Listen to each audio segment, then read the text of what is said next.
Yeah, that's how I be feeling when I'm about to talk about what I'm about to talk about now. So this is part 3 of episode 5 of the Hodgepodge. We be looking stupid. So this is another one right here where I felt like, yo, we be looking muy estupido and mega tonto. I don't know how to say it in Spanish, but bad. You know, like gigante Saturday, gigante estúpido. That's how I be feeling. And this is another one, and this is just the whole process of meeting women in mating. I just didn't get it when I was young. I just didn't get it, right? So check me out. You know when you're a young boy, you got your homies, you about 12, 13. This is when you, around the time you start really kind of looking at girls. I'm sure this is the time the girls is looking at boys. You know, this is when that process starts of deciding, or girls are looking at girls, or boys are looking at boys, whatever it may be, modern times. Or girls that used to be boys looking at, but it's so complicated. It's so complicated. It's so complicated. Or boys that used to be girls who are, anyway, everybody's looking at everybody around 12, 13, right? Everybody's looking at everybody, right? Around 12, 13. And you're figuring out what you want to do. So you start trying to approach people, and you always got your little crew of homeboys or homegirls that got like their little plans. You always got one or two that's more advanced. You know, he's got that one or friend that's just a little more advanced in romance and connection.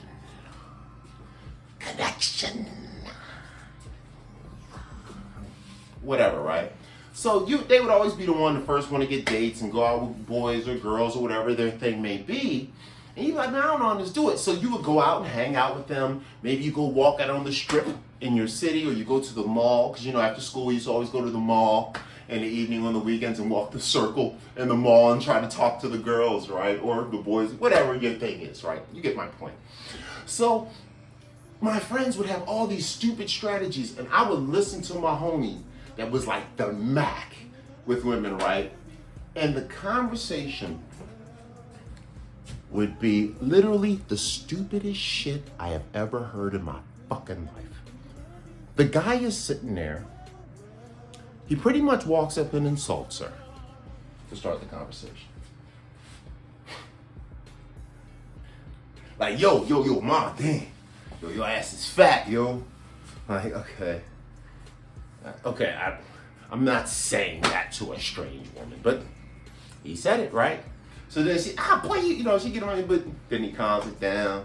You know what I'm saying? He should come hit him with I got a man. Oh, man, we can be friends. And I'm just listening to it like, if she told me she got a man, I'm like, oh, you got a man? Okay, man, you have a good night. I'm not doing the whole we share the stuff? No, I'm not a spit swapper. You got it, bro. Oh, you got a man? I just did not get it. And this is not no. And what now, right? This is so stupid, right? I knew, and I used elementary school, you see the guys that always were mean to the girls that ended up dealing with them or being kind of like the little play girlfriend or whatever. I could never understand it. I thought being nice to girls is what, boys are made from puppy dog, snails and tips and snails and everything, whatever it is, and girls are sugar and spice and everything nice, right?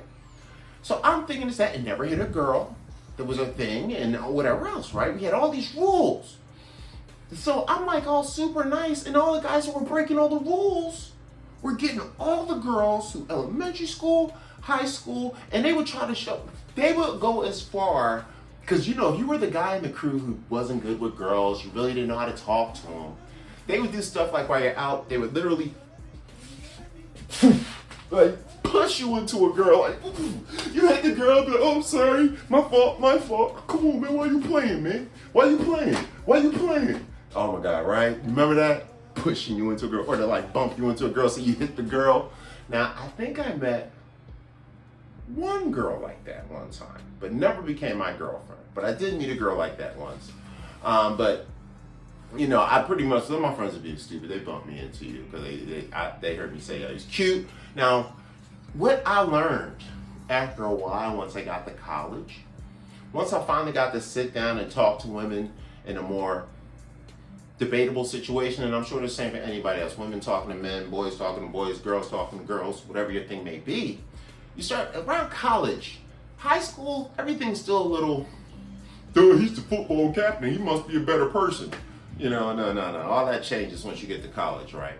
And you start actually talking to people and like hearing what people think about politics and science and space. See, when you're in high school, everything is surface level, music, fun, basketball, school, you know, breast, butt, ding ding, whatever your thing might be, right? But once you get to college, it becomes very existential. People start finding themselves. And then people kind of hone in on what they are. And what I found out, because I could finally talk to somebody who had a working brain, because I'm telling you, up until 18, your brain is not working, bro. I thought mine was working, but it was not working at all. I think it took me like 35 before it... Okay, it's still not functioning right. But that's a whole other thing. Mind your business. How dare you judge me? Only God can judge me. I think Tupac said that.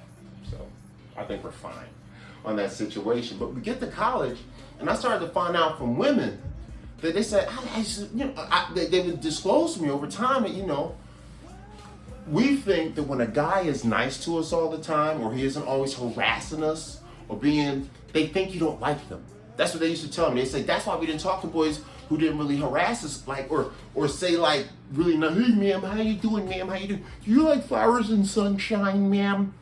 And walks on the beach? Yeah, like, man, boy, you don't really like me and whatnot. The guy that's like willing to kind of push a little bit, or be the guy that's real persistent, you know, and whatnot, he's the one. And I was like, oh, so it's not really about me being mean per se. I just have to be persistent. Well, okay, I could do that and whatnot. And then I'd hear him say stupid stuff, and I realized it was because they were saying so many weird things to the woman that when stuff would go wrong, they would then turn around and come back and have to pretty much throw something weird at the woman. Well, once you get to a certain age, I've only seen certain guys that I still know that do that. But that's a whole nother sad scenario. You basically, now you can have that discussion normally with them. And it's like a whole different approach. So now that I've kind of gotten past thinking how stupid it is, and I understand all the reasons why they like the guy that pulled their hair, why they like the guy that insulted them and made it, girl, your ankles look dusty, girl. What's your name? You know what I mean? Girl, can I rub lotion on the back of your kneecaps like a Moshe Duke Jackson type stuff? You know, what? This stuff, ugly dudes can do this stuff. It's amazing and whatnot, right? So that's how it goes down in the world. And that is when you finally learn the mating strategy. Man, it took me years to figure this out. I hope this helps somebody out there that's confused by the mating strategy, and may the best all come your way. That's it, part 3.